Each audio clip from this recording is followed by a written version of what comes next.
Welcome back to part 2. Now, as I was thinking about this passage, a number of sort of questions or observations came to mind really as I sort of went through the verses and thought about it and thought about what they might mean for, 2021 really. And the first thing is in verse 37, I noticed that there were multitudes of disciples, which is probably the better translation for it, multitudes of disciples. And that reminded me of the multitudes of heavenly hosts when Jesus was to be born, 2 verse 13. There were multitudes when he taught them at Galilee, 6:37, as there were in Gerus in 8:37. And ultimately it was a multitude that took him to Pilate and then to the cross in 23 verse 1, a few chapters later.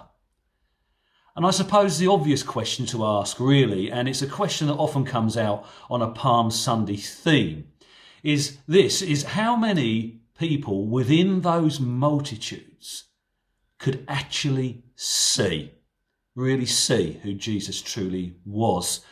Could they honestly see that he was the King? And I think it's a big question for us as well. The question we're being asked is so often, how do we really see Jesus? Can we see as in with real spiritual, deep inner understanding and perception? To put it, I suppose, a bit more modern, do you and I really get Jesus? Or is this just some kind of church thing that we do? You see, we may say Jesus, we may say King, Lord, Messiah, Christ, God, but actually they are more than titles. They are actualities within and about a person. Jesus, the risen one, who is in glory right now. He lives.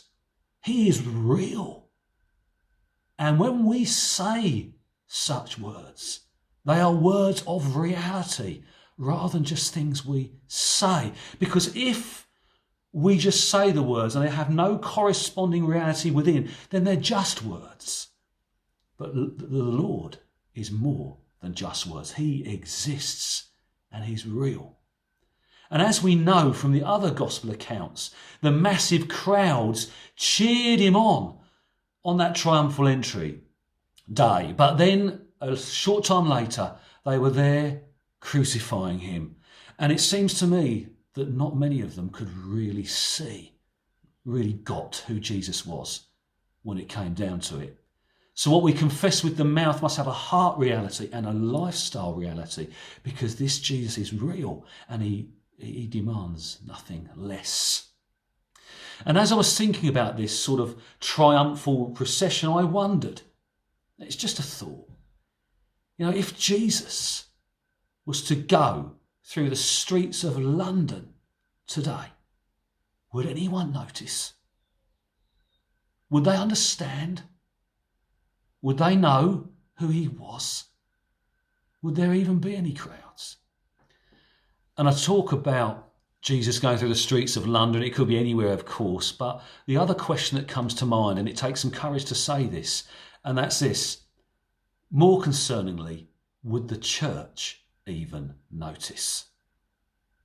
You see, I'm not sure Jesus is quite like we think he is, and I'm not sure the church would know what to do if Jesus suddenly came into one of their services and sat there in one of the chairs and then perhaps got up to speak. I'm not sure we'd know what to do if one of the Old Testament prophets spoke and gave a prophetic word. I'm not sure I'd know what to do. But there is something about this Jesus that is way outside of the institutionalisation that we so often get caught up in. Would the church recognise him? Would they see? Even though they use his name and his titles every Sunday, does the church understand him? It's a big question. And I think it's perfectly possible that the church can be like the Pharisees, who are never mentioned again from verse 44 onwards in this book. And the church can be like them inasmuch that we have not recognised the time of God's coming. And I wonder sometimes if the church has not noticed the coming of God in recent months during this pandemic, when perhaps we should have done, when we perhaps could have said more than we have or been more than we have.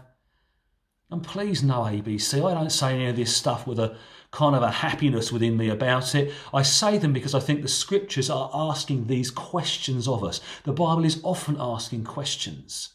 And I think that's what's in this passage today. Well, with the Pharisees and their Pharisaical leadership now removed from the text, this is actually Jesus' way of pronouncing an indictment on them and simply saying this: religiosity is unacceptable to him. It will not last. He will not permit it, and it needs to be cast out, because what matters is actually and only him, always and forever. And Jesus can turn stuff over. He did it in the temple in verse 45 to 48. That's our context as well. And he won't stop doing that. And he will not stop teaching what he wants to teach either, even if his life is threatened, because it's that important. Now that's guts for you. And I guess if we're honest, the church needs to be gutsier too.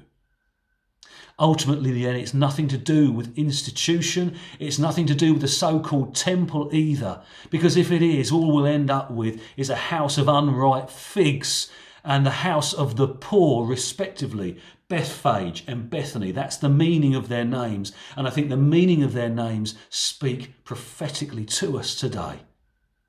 This is what I think this text is teaching us as he began from Bethany and Bethphage his triumphal entry into Jerusalem.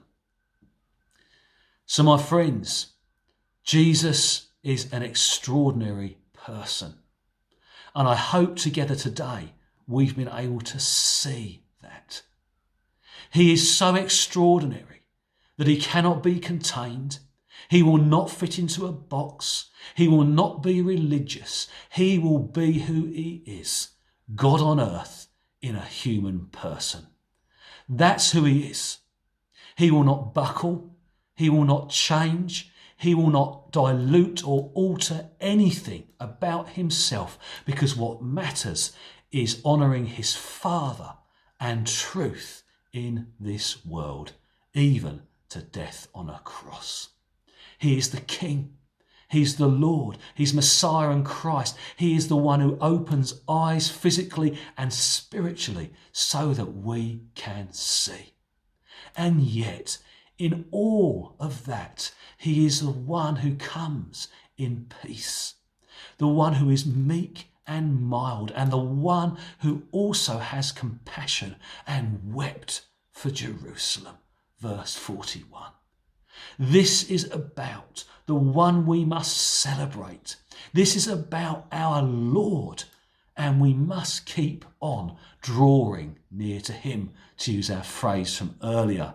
It is about the one who gives hope to all, to the poor and the lowly, whoever a person is. That is the way Jesus will respond to them. It is about us unashamedly lining up down a street or lining up in a building somewhere and shouting out to the praise of his name, so that the stones don't even get a look in. It is about the one who, in contrast to the meanings of Bethphage and Bethany, makes us ripe and rich spiritually, as opposed to unripe and poor.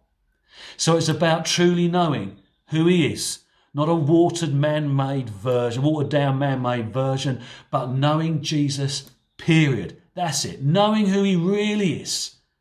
That's what the triumphal entry is about. And so today, we bow the knee. God bless you. Amen.